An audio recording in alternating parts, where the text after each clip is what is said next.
আল্লাহ পাক রব্বুল আলামিন বলেন, ইয়া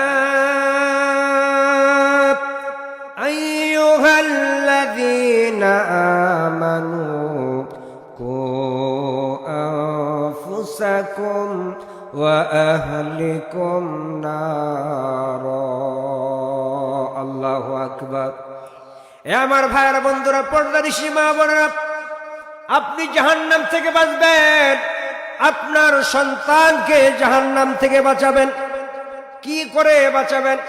আপনার সন্তানকে যদি আপনি দ্বীনি তালিম না দেন, আপনার সন্তানকে যদি আপনি দ্বীনের জ্ঞান না দেন, অদ্য পৃথিবীর প্রেসিডেন্ট আমিরুল মুমিনিন উমর ইবনে খাত্তাব রাদিয়াল্লাহু তাআলা আনহু শাসনামলে আমিরুল মুমিনিনের দরবারে এক বৃদ্ধ বাবা আসলেন নালিশ করতে।